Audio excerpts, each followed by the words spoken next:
Vokasiin Podcast, balik lagi bersama aku Karisma sebagai host pada episode kali ini. Dan di depan aku ada guest speaker spesial, mahasiswa UB, siapa lagi kalau bukan Gege. Halo. Halo Gege. Halo Kais. Apa kabar Gege? Baik, alhamdulillah. Gimana Kais? Alhamdulillah baik. Sekarang kesibukannya apa Gege? Kuliah dan ya sedikit ada aku buka kedai kecil di Malang. Oke. Terus ada beberapa juga gitulah. Apa tuh nama kedainya? Kedai Cahaya Baru. Wah, kayaknya udah pada nggak asing gak sih guys sama kedai cahaya baru? Ya Gege, aku tuh dengar-dengar kamu tuh fisika ya ternyata, bukan dari FEB ya, bukan dari bisnis ya? Iya. Memang agak aneh ya karena emang orang-orang ngiranya aku tuh dari Fakultas Ekonomi. Cuman pas biasanya aku bilang aku dari FMIPA Fisika, mereka kenapa gitu? Kenapa? Pada kayak gitu rata-rata. Kenapa memilih fisika dari awal sebelum masuk UB tuh alasannya apa? Sebenarnya karena suka, udah sesimpel aku suka fisika, suka belajar, bukan suka belajar, suka materinya, suka Oke. fisika kayak fisika kuantum, fisika modern yang gitu-gitulah. Aku suka teorinya, tapi nggak suka hitungannya tetap ya. Cuman aku suka materinya. Jadi waktu awal-awal aku mencari apa ya, kan dulu kita kalau anak SMA mau ditanya kuliah di mana tuh sama kuliah jurusan apa kita agak bingung kan. Iya. Nah, waktu itu memang tujuanku adalah arsitektur. Cuman menurutku kayaknya agak berat nih kalau arsitektur. Aku ambil turunan aja karena aku suka fisika, ya udah. Ambil Jadi ambil fisika iya. gitu. Kebetulan masuk di UB itu karena jalur SNMPTN juga, jadi kayak ya alhamdulillah banget lah aku suka fisika. Terus masuknya juga jalur undangan, nggak yang ribet. Jadi gitu, ya masuk fisika.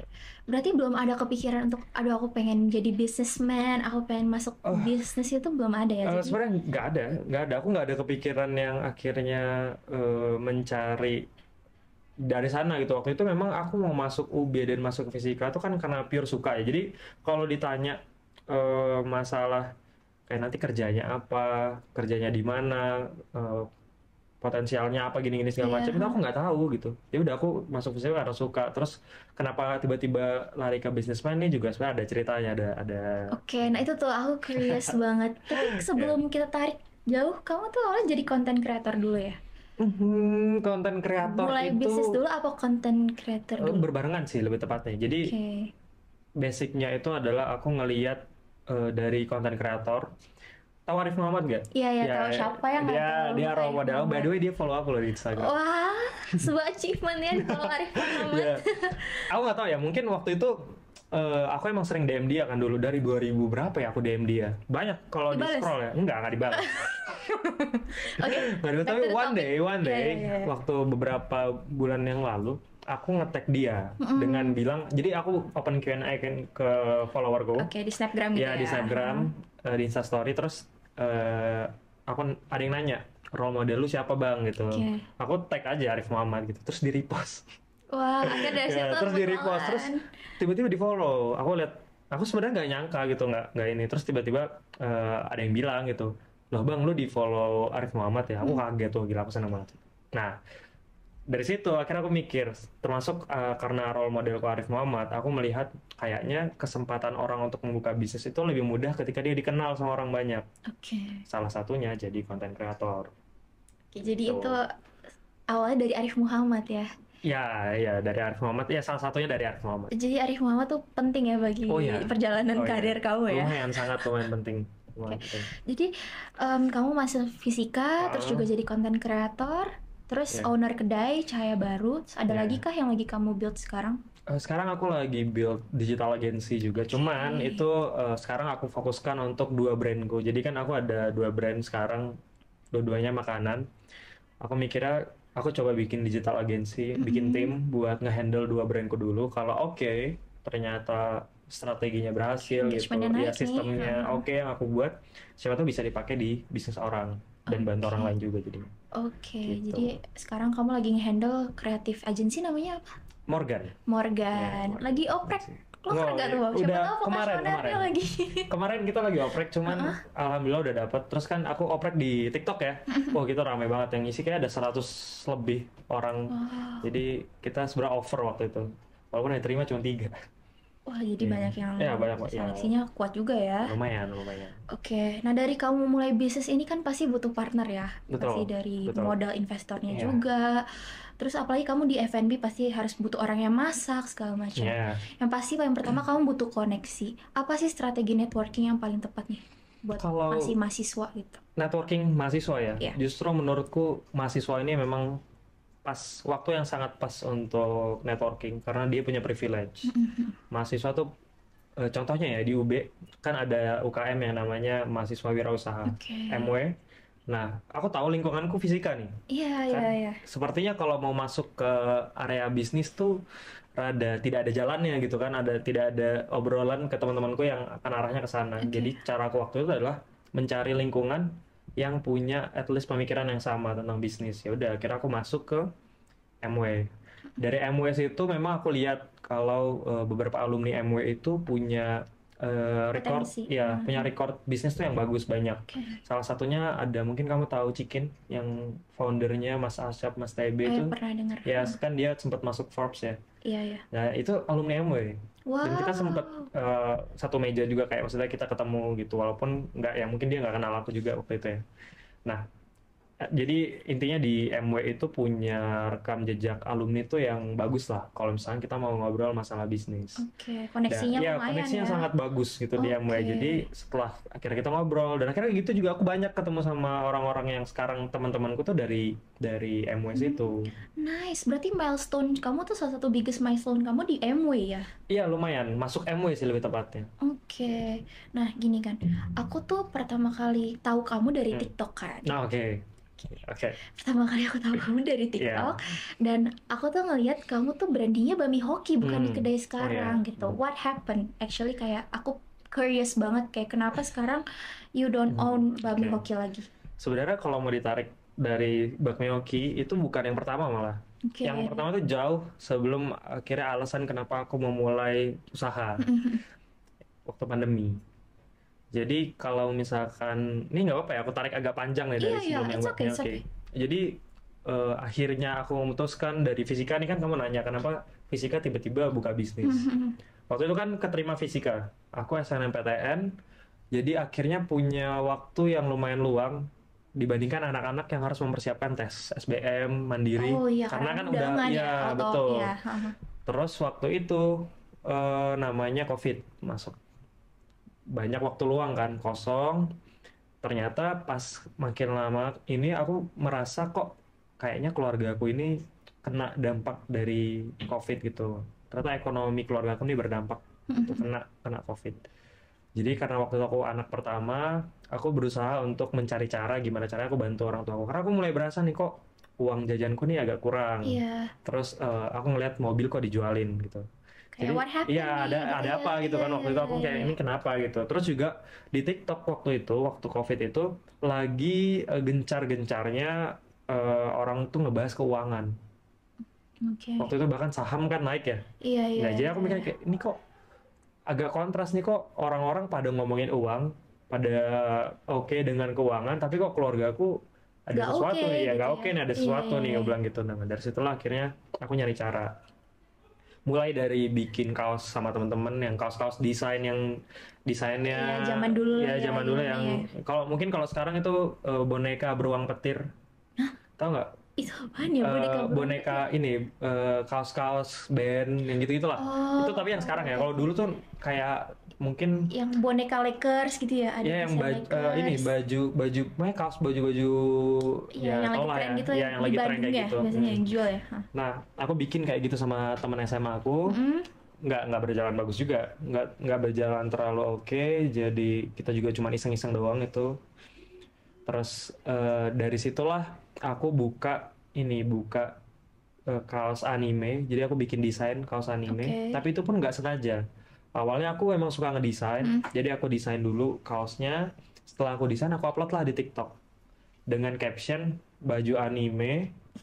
Ya, baju anime bagus, keren, harga cuma 99.000. Tapi waktu itu setelah aku bikin caption itu aku belum tahu mau jualan atau enggak. Oh, ya Iya. udahlah, gabut aja nih. Ya ini gabut beneran real gabut cari keributan gitu, maksudnya cari kesibukan gitu kan, Iya, biar kita hidup berwarna ya aja deh gitu. Ha.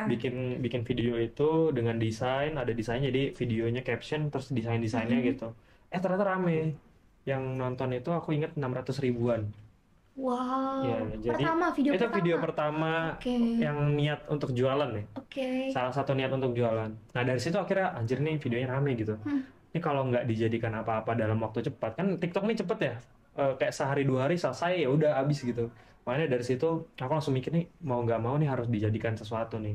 Ya udah, aku ambil opportunity itu, aku bikin pre-order karena waktu itu aku nggak ada modalnya, nggak ada uangnya. Jadi kan tadi kan tadi kan aku nulis caption 99.000 ya. Iya, jadi Iya. iya. Jadi captionnya tuh 99.000, tapi aku masih belum tahu nih mau jualan atau enggak, karena aku pertama nggak ada modal, terus nggak tahu konveksinya, aku nggak tahu Vendornya nggak ada. vendornya, aku blank. nggak tahu, blank. Modalnya pun aku nggak tahu berapa sih, bikin satu baju itu berapa gitu aku nggak tahu. Jadi benar-benar segila itu waktu itu.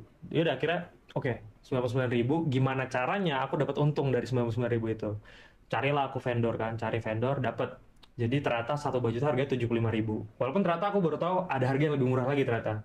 Cuman ya udahlah, kualitasnya oke, 75.000. Oh, itu juga berarti belum ada analisis Oh, belum tahu. kompetitor Nggak gitu. tahu, mana peduli dengan itu. Ya udah, intinya waktu itu mulai terus bikin video tambahan, video lanjut gitu, kayak kalau mau bajunya kalian pre-order dulu ya gitu. Oke. Kalian pre-order di Instagram pribadi waktu itu. Jadi masuknya ke DM. DM, terus aku bilang, "Kak, sorry, ini aku nggak ada modal. Aku nggak ada modal." Tapi nggak secara kasar aku bilang gitu ya. Maksudnya, "Kak, ini kita mau produksi, tapi kita butuh down payment DP." Nah, aku tarik lah 75.000. Seharga baju itu 75.000. Jadi, udah aku tarik harganya itu 75.000 dari mereka yang mau pre-order. Dapatlah 300 orang. 320-an terus 330 gitu. Terus dari situ, dari uang 75.000 yang dari DP langsung aku pakai buat produksi kan, buat produksi Oke, bajunya. udah dapet tuh. Udah dapat. Nah, jadi kalau dihitung tuh keuntunganku adalah 24.000, kan 99.000 dikurang 75.000 kan. Lumayan banyak ya untuk 24.000, tapi belum. 24.000 dikali sama 300 tuh sekitar 7 jutaan kayaknya. Iya. 6 atau 7 jutaan gitu. ya range gitu. Ya, range segitu. Cuman yang nggak aku sadar adalah aku tinggal di Banjarmasin, produksinya di Solo. Iya, aku nyari produksinya karena di Banjarmasin nggak ada waktu itu. Oke, Jadi jelek, oke. produksinya ada tapi jelek. Terus aku memilih untuk cari yang lebih bagus di Solo. Nah, dari Solo ke Banjarmasin itu ada ongkos kirim. Jadi ongkos kirimnya waktu itu 1 jutaan. Ya, 1 jutaan, sama aku lupa, Jas aku juga belum ya. beli packaging, Wah, belum iya, beli iya. stiker, belum bikin stiker apa segala macem. Ya udah, akhirnya pokoknya untungku dari nge-packing 300 piece sendiri itu sekitar mungkin 4 sampai 5 jutaan. Nah, dari situ baru akhirnya oke, ternyata bisa menghasilkan uang dari bisnis yang lewat TikTok ini. Oke. Lanjutlah akhirnya Gianimo gitu. Nah, terus Gianimo ini berjalan 6 sampai 8 bulan. Agak sombong nih, udah tahu bisnisnya juga belum gimana-gimana. Temanku nawarin, "Ayo G, kita buka Warmindo." Ini Oke, masih ini Gianimo udah selesai Oh, Pak? ini masih jalan, masih jalan, running, masih tapi jalan. belum jadi bisnis utama ya sekarang. akhirnya waktu itu jadi bisnis utama karena uangku semua dari situ ya. Oh, dari Iya, Gianimo dari itu. Gianimo, iya. Terus aku diajakin buat bikin Warmindo. Oke, dari Gianimo ke Warmindo nih, Jadi udah kan move ini nih. ya Giani. Tapi ini Timeline-nya. tetap Masih jalan jalan juga sama ya. partner yang Ya, sama partner yang kalau Gianimo kan sendiri ya. Oke. Gianimo-nya sendiri. Nah, yang kalau yang Warmindo pas diajak ini sama teman-teman SMA lagi. Oh, dari SMA ya Iya, teman-teman kenalannya. SMA. Karena ini masih di Banjarmasin kan lokasi. Aku Oke. masih di Banjarmasin gitu, masih belum pindah. Nah, dari berjalan Gianimo itu terus buka Warmindo. Nah, ini kan tanpa ilmu nih. Udah gitu switch dari mana? Dari Kaos, fashion kaos ke F&B. Iya. Yang sebenarnya itu dua hal yang sangat berbeda Beda. ya, langit dan bumi kan itu. Terus setelah itu kita tanpa ilmu macam-macam, kita berenam tuh. Bayangin berenam bisnis. Ada 6 kepala dalam satu bisnis, terus nggak ada MOU-nya, Nekat juga ya. nggak ada MOU-nya, tapi modal ngeluarin, nyetor gitu. Terus nggak ada SOP-nya, nggak ada ilmu, kayak nggak ada yang basic masak gitu loh. Jadi kita bener-bener belajar masak gitu. Apa Terus, mungkin karena Warmindo jadi oh just iya benar, kayak mungkin cook mie karena aja gitu. iya, tapi kan kita pakai yang tau nggak, mie Bangladesh itu yang mie dimasak lagi. Oh, itu USP-nya. Ya, kita tuh kayak Oke. gitu waktu itu. Kan tetap nyari resep kan. Iya, iya. Nah, tapi waktu itu nggak kepikiran tuh nulis resepnya gimana, jadi kayak by feeling aja. Bayangin setiap hari orang makan beda rasanya. Ya waktu jadi ya singkat cerita setelah 2 bulan persiapan kita buka, tapi akhirnya bukanya cuma 3 bulan. Jadi tutup cepet banget tutupnya. Habis itu It's okay, that's okay, it's ya, okay. tapi akhirnya banyak banget pelajaran dari sana. Kalau misalkan mau partneran, aku ngambil banyak sekali pelajaran dari sana. Oke, dari yang ngambil Ya, partner tapi itu akhirnya ya. ya udah, toh itu cuman iseng-iseng Ya, masa doang. muda Ya, lah. cuman ya udah ngabisin waktu aja. Akhirnya aku pindah lah ke Malang. Oke, itu udah dari Ya, transisi COVID ke ya masuk betul. fisika offline ya. Ya, aku pindah ke Malang semester 3, tapi itu tetap aku ngebawa Genimo. Oke, ke Malang. Ke Malang, tetap aku bawa Genimo ke Malang sampai akhirnya di semester 5. Semester 5 ini ada program yang namanya AWMM, Akademi Wirausaha. Kayaknya sampai Ya, sekarang masih ada masih ya? ada. Ini sekarang batch 2. Aku batch pertama waktu itu. Dapat fee juga ya kalau Oh, nggak dapat. salah, Kita iya. dapat pendanaan. Nah, aku bawa Genimo di program itu. Oke, Jadi ini nice. kayak program kampus Merdeka. Aku 1 semester itu sekolahnya bukan sekolah apa? Maksudnya materinya itu materi bisnis. Iya, iya. Ya, tapi nggak konversi ya karena fisika kan. Oh, jadi kamu beriringan AWM dengan fisika tuh? Akhirnya nggak boleh. Jadi aku terhitungnya kayak cuti, mirip cuti tapi nggak cuti. Oke. Nah, jadi intinya aku ikut kampus Merdeka. Nah, di kampus Merdeka ini ketemu dari orang berbagai macam daerah. Ada yang dari Magelang, ada yang dari Riau, ada yang dari Kalimantan Selatan, ada yang dari Sulawesi juga masuk ke UB. Ketemulah akhirnya sama orang-orang kayak gitu, sama orang-orang yang visinya sama nih membuka bisnis. Sampai akhirnya aku ketemu temanku yang jadi partnerku di Bakmi Hoki waktu itu. Kita baru kenalan juga, ternyata dia pengen buka bakmi waktu itu. Dia bisa masak. Dia orang yang jago masak apapun enak, R&D-an pokoknya jago lah dia masak. Terus dia bilang, kamu kan pernah bisnis nih, dan arahnya tuh kamu ke digital kan, ke marketing, ke konten. Karena aku tetap ngonten waktu itu di akun TikTok. aku yang Genimo ya. Belum ke yang GG. Oh, belum. Ini yang Genimo dulu. Jadi Oke. konten-konten Genimo, konten-konten hard selling baju intinya. Nah, dia ngajakin kerjasama, mau nggak kalau kamu yang bagian marketing, terus aku bagian produksi, kita bikin Bakmi Hoki waktu itu. Nah, dari situlah akhirnya buka Bakmi Hoki. Gitu, akhirnya aku ketemu nih sama teman partner. Tuh aku mikirnya gini, kan sekarang itu adalah zamannya kolaborasi ya. Aku kalau mau buka bisnis makanan, itu nggak perlu belajar bikin makanan dulu. Tinggal aku cari orang yang bisa bikin makanan, udah kita partneran, kita berbagi resiko gitu. Dan ternyata cara itu di Bakmi Hoki berhasil. Toh aku bagian marketing, dia bagian bagian produksinya gitu. Oke, terus what happened? Singkat cerita, Bakmi Hoki waktu itu kan sangat viral ya? Enggak sangat sih ya, lumayan lah, oke lah. Lumayan oke untuk lingkup Malang dan Universitas Brawijaya. Iya. Nah, bakmi kita bisa dibilang bakmi yang dicari waktu itu. Sampai aku lihat, soalnya aku suka liatin di Twitter tuh kan, pakai keyword Bakmi Hoki itu banyak yang kayak, aku kehabisan Bakmi Hoki, nggak dapat slot yang gitu-gitu. Jadi obrolan netizen lah ya. Jadi aku kayak mikir, bahkan sampai masuk manifest waktu itu kayak, ini Bakmi Hoki kok susah banget ya dapetinnya yang gitu-gitu. Tapi at that time kamu cuma bagian content creator-nya aja atau? Memang secara kerjasama iya, tapi kan waktu itu kita cuma berdua ya. Mau nggak mau aku terjun langsung dong, bikin mie-nya. Oh, jadi kamu juga ikut masak? Iya, aku ikut masak waktu itu. Tapi partner kamu masak aja? Iya, betul. Oke, jadi kamu double ya tupoksinya? Bisa dibilang double, tapi aku nggak bertanggung jawab. Dimasak? Ya. Jadi kayak ibaratnya aku jadi karyawannya temanku lah. Helper aja ya? Iya, helper, betul. Jadi yang di konten-kontenku itu bukan gimmick ya. Itu iya, emang jadi part of your... kalau misalkan aku ngadon mie, terus kameranya di situ, aku stopin dulu, terus aku lanjut ngadon mie. Oke. Ya, sampai segitulah struggle-nya.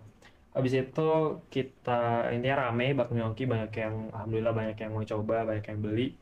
Kita dapat perhatian dari investor waktu itu ada. Terus kita memutuskan untuk menerima investasi. Setelah menerima investasi, kita buka kedai. Nah, setelah buka kedai, pelajarannya waktu itu ternyata buka kedai itu nggak segampang. Jadi buka bisnis F&B. Sorry for interrupting. Yeah. Before buka kedai berarti online ya, Bakmi Hoki masih online? Dari kos-kosan. Oh, kos-kosan masing-masing? Ya, kita dari kosanku waktu itu. Jadi kita masak di kosanku. Oke. Kalau ada orderan kita masak di kosanku. Terus orang-orang nanti kita kirim bakminya dari kosan. Oke, oke, Atau oke. ada orang yang mau datang ke kosanku sambil ngambil gitu ya boleh Oke, juga kayak move gitu. ke kedai. Ya akhirnya kita dapat investasi setelah 4 bulan berjalan. Mm-mm. Setelah itu kita buka kedai. Nah ternyata ada satu miss di sini. Kalau misalkan produk itu orang yang bisa bikin produk itu belum tentu bisa bikin kedai. Karena Oke. kedai sama produk itu ada satu di tengah, manajerial, operasional. Nah ini ilmu yang kita berdua juga masih kesulitan. Aku bahkan sama partnerku nggak menguasai itu. Akhirnya kacau, banyak yang kacau, sama investor juga. Lumayan crash waktu itu. Tapi banyaklah crash-crash yang sedikit, ya gitulah, ego Iya, masing-masing. benar-benar. Cuman akhirnya kita memutuskan untuk ya udah nggak perlu diperpanjang, aku keluar aja. Jadi aku memutuskan untuk keluar waktu itu. So sorry to hear that. Oh enggak, itu salah satu cerita yang menarik kok. Iya, but itu part dari journey kamu yang ngebentuk kamu Oh sekarang iya, juga kan. iya Jadi betul, itu betul. salah satu milestone kamu juga kan untuk di Karena bisnis di kamu. Bakmioki aku nggak mengharapkan banyak waktu itu ya. Aku bukan yang kayak oke aku buka Bakmioki untuk jadi miliarder gitu, untuk jadi orang yang punya uang gitu. Waktu itu emang benar-benar pure oke aku bikin portofolio. Jadi ini Bakmioki seramai itu, ini aku nggak bilang kayak kemana-mana mungkin ya. Cuman waktu itu Bakmioki sampai seramai itu, tapi aku nggak dapat keuntungan dari sana. Itu bukan karena ada uang yang diambil atau apa ya, tapi karena buruknya Memang manajerial. Iya, manajemennya, iya, iya, buruknya iya. manajerial yang akhirnya membuat kita aja waktu itu yang bakminya laku itu nggak dapat untung dari sana. Jadi memang perputaran Oh uang iya, lagi iya. gitu ya. Akhirnya uangnya muter-muter aja terus tanpa ada keuntungan. Oke. Dan ya tapi di situ akhirnya banyak belajar. Toh aku akhirnya udahlah keluar dan Bakmioki sekarang alhamdulillah kalau nggak salah lanjut lagi buka kedai lagi kok. Ada investor yang masuk di Bakmioki dan itu yang megang partnerku. Oke, nice. Jadi ya alhamdulillah dia masih berjalan dengan Bakmiokinya. Walaupun sempat seok-seokan waktu itu ya dia bukan PO lagi apa segala macem. Cuman dia bertahan, dia survive. Oke, nice, nice. Oke, dari Bami Hoki itu baru sekarang kamu ke kedai Oh Cahaya iya. Baru. Nah, ke Cahaya Baru pun ada ceritanya. Jadi karena waktu itu dari Bakmioki, aku keluar dari Bakmioki, Mm-mm. aku udah memutuskan untuk cuti lagi waktu itu. Jadi sengaja aku cuti untuk apa namanya? Untuk bikin bakmi hoki itu naik. Jadi aku ngambil cuti biar fokus ke bakmi hoki aja. Tapi ternyata bakmi hokinya nggak berjalan sesuai keinginanku waktu itu. Jadi lumayan down lah waktu itu. Iya. Terus apalagi orang tuaku itu udah sampai datang ke Malang buat lihat bakmi hoki dengan keadaan yang menurutku waktu itu gila ini nggak kurus sama sekali. Aku kesal banget waktu itu sampai kayak Jadi kamu udah ada emotional oh iya, untuk sayang iya, ke Bami Hoki iya, juga ya, iya, makanya nggak mungkin jelas. kamu sampai sacrifice your Oh academic iya, untuk betul. wow, itu Tapi ya akhirnya berat loh. keluar dari bakmi hoki terus kayak memutuskan janji lah ke diri sendiri nanti orang tuaku datang lagi ke Malang dia harus melihat sesuatu yang baru dari yang apa aku ciptain gitu. Makanya pas aku kayak uring-uringan di kamar tuh aku nggak keluar kamar 2 mingguan lebih Karena setelah kamu ya lagi burn oh ya out, ya benar pasti aku kayak wah ada gila rasa kayak ini apa nanti kedepannya bakal ya gimana? aku kayak nggak- cuman wah udah Kamu merasa mungkin kayak all this time kamu udah ngelakuin A, B, C, tapi kayak nggak menemukan titik terangnya. Kayak apa ini ujungnya di mana? Mana titik sukses aku tuh ya di mana gitu ya? aku bahkan udah nyewa rumah waktu itu buat bakmi hoki. Aku sengaja aku DP pakai uang pribadi waktu itu kan aku nyewa rumah terus eh tadinya mau dipakai buat bakmi tapi karena aku keluar jadi itu nggak dipakai. Terus what happened? Nah makanya House-nya? nah rumahnya ini yang akhirnya jadi cikal bakal Cahaya Baru. Oke, Iya, oke, tapi nice. sebelum itu selama 2 minggu itu ya aku nggak tahu itu mau jadi Cahaya Baru. Jadi aku bahkan nanya 2 minggu teman-temanku. itu saat kamu stres di Oh iya, kamar. iya. Saat aku stres di kamar itu Oke. aku nelponin teman-teman. Ini aku rumah ini aku jadiin apa ya? Apa aku buka lagi fashion atau aku buka digital agensi langsung Oke, gitu-gitu oke, lah. oke, oke. Karena kamu udah ada pikiran ke Oh iya, agensi itu ya. waktu itu aku ada kepikiran ke sana. Aku ada kepikiran ke sana. Tapi akhirnya Oke. aku kayak apa namanya? Menenangkan diri dulu sampai akhirnya aku mau lagi untuk menerima ajakan orang-orang untuk berkolaborasi. Jadi Cahaya Baru ini juga akhirnya bentuk kolaborasi lagi. aku tahu pas aku keluar dari Bakmioki itu kesalahannya ada di mana, bahwa waktu itu aku pedenya dengan diriku sendiri gitu. Jadi siapa tahu kalau aku buka dengan bisnis yang sama, ini nggak akan terjadi nih yang karena yang salah tuh bukan aku merasa gitu waktu Oke, itu. karena ini ada something yang Iya, you iya, actually can fix it iya. kan. Jadi Oke. pas aku diajakin partneran lagi, aku mau karena aku menganggap waktu itu bukan kesalahanku gitu. Jadi kita Cahaya Baru berkolaborasi dengan Warkop Jayanti Oke, gitu nice. sampai sekarang. Itu benar-benar mematahkan stigma orang-orang juga ya mungkin yang Gimana? aku kan sempet ngeriset sosial Mhm, media kamu ya, dan mhm. aku tuh ngelihat komenan netizen tuh Oh, mungkin yang kayak mana, yang mana? yang kayak Yang mana? lu ganteng, lu Oh aman ya, gitu-gitu. oke. Ya emang bro, kalau misal buat bisnis fisik tuh juga perlu. Jadi kayak Ya, maksudnya mengkomentari fisik hmm, betul. kamu, terus juga ada yang ya blunder lah kemana-mana. Maksudnya Ya, itu benar-benar mematahkan stigma itu kan, bahwa sebenarnya kamu tuh juga punya struggle-nya sendiri oh buat ada bangun jelas ini. banyak struggle. Terus juga kan aku ada sempat bikin video tuh ya, Oke. buka bisnis modalnya nol. Terus banyak yang Huru wah hara ya lah yang kayak nggak ya mungkin. ya iyalah modalnya nol, orang modalnya dari orang tua apa segala Ah, iya macam. iya iya. Bakmioki itu startnya dari uang pendanaan 7 juta, tambah dari aku sama temanku lah satu setengah, Oke. totalnya 10 juta. Tapi 10 juta itu seberapa besar sih kalau dibandingin sama mau buka kedai yang Iya iya. nilainya ratusan Iya juta? iya. Nggak bisa gitu. Jadi kalau kita menjadikan modal sebagai patokan, nggak akan mulai-mulai gitu. Nah, itu Sebenarnya seperti kamu itu. juga memiliki skill yang menurutku nggak banyak orang memilikinya, itu adalah bisa melihat peluang. Kamu Ah, bisa melihat oke. peluang bahwa dunia konten kreator ini juga berguna buat marketing bisnis kamu kan. Jadi Ya, tanpa kamu mengeluarkan duit karena yang di awal aku bikin konten, itu tujuannya langsung ke uang. Kan ada orang yang konten iseng dulu nih, iya iya iya.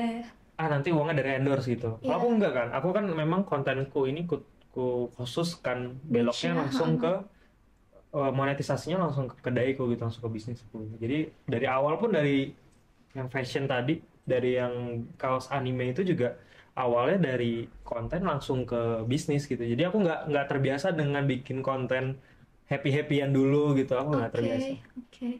Oke, kan kalau misal kita bahas hard skill tuh udah banyak yang mungkin Hmm. dibahas di webinar segala macam. Soft skill apa yang paling terpenting? Mungkin top 3-nya lah buat mau start bisnis.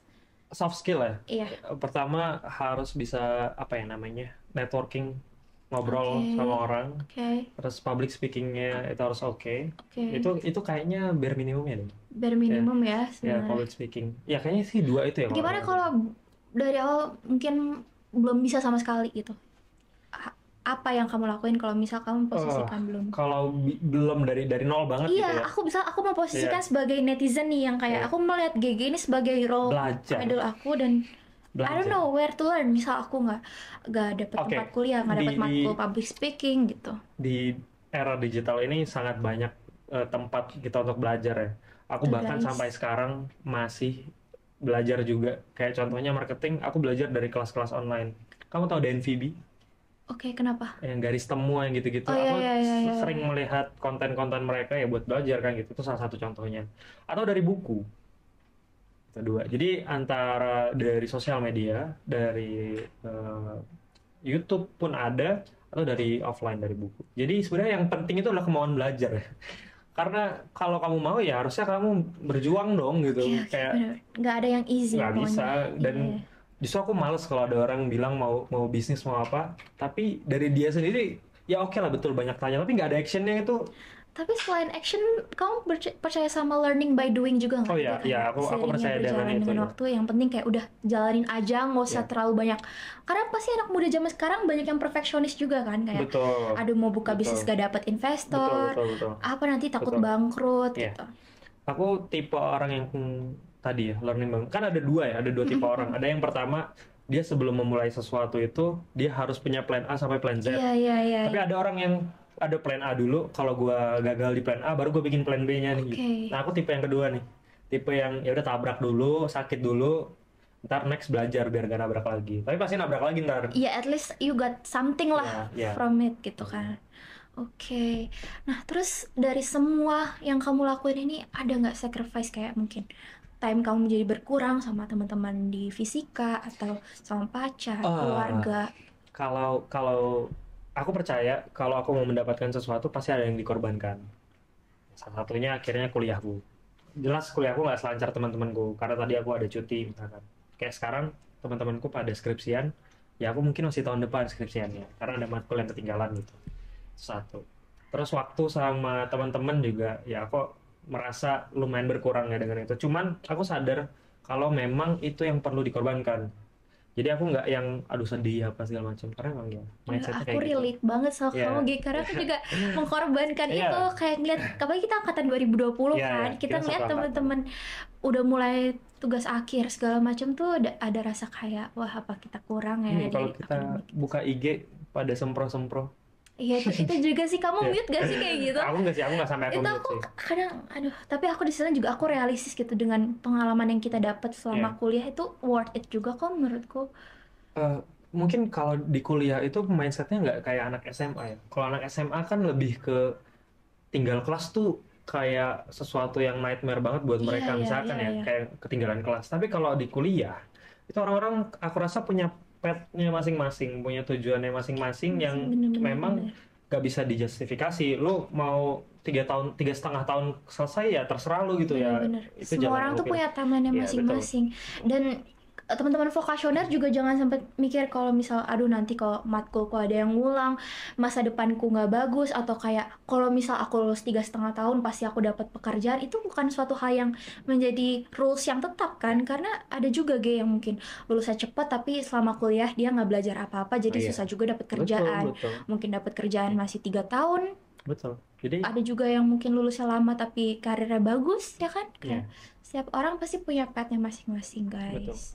Oke, Ge, kira-kira ada yang pengen kamu sampaikan gak sih buat teman-teman vokasioner yang mungkin pengen mulai bisnis, mulai bidang content creator gitu? kalau bisnis ya, Oke. ini seperti kata Tokopedia, mulai aja dulu sih. Yang penting mulai, yang penting mulai. Oke. Jadi jangan banyak pertanyaan. Pertanyaan itu pasti muncul ketika nanti kamu udah mulai. Itu makin banyak lagi pertanyaan. Nah, tugas kita tuh menjawab pertanyaan-pertanyaan itu. Seru nanti kalau misalnya udah kejawab, nanti kita akan kayak pengen lagi deh, pengen lagi. Oke. Jadi jangan banyak tanya dulu di awal nanti akan gimana. Terjun aja dulu, atau nih diibaratkan kolam ya, kita baru berenang Iya, nih, belajar iya, iya. berenang. Jadi kayak kita nggak tahu nih bisa berenang atau enggak. Terjun aja dulu, ntar kita belajar berenangnya di situ. Oke, wow, that's really nice. Thank you so much ya, Ge, udah datang ke Thank you, Vokasin Podcast. Thank you. Aku berharap nanti kamu datang lagi ke sini dengan iya. mungkin udah banyak franchise kamu atau mungkin Amin, another amin, version of amin. GG yang kita nggak tahu mungkin berapa tahun lagi Iya, mungkin kamu bakal 10 tahun lagi aku ngeliat video ini nih, orang bocil ngapain sih Iya, ngomong. iya. Orang mikirnya gitu sih nanti. Ya, aku ngapain sih di sini gitu Iya, ya aku lagi ngapain nanya. ngomong apa sih kayak gitu maksud. Ya, aku bener penasaran banget Iya. sih sama kamu 10 tahun ke depan bakal gimana. Ya, Oke. begitu juga dengan kamu nanti kayak 10 tahun lagi gimana. Startup Oke. yang kamu ceritain kemarin. Oke, we'll see. Iya. Thank you so much ya, Ge. Thank you. Terima kasih banyak teman-teman yang udah nonton. Jangan lupa like, comment, dan subscribe. Bye-bye.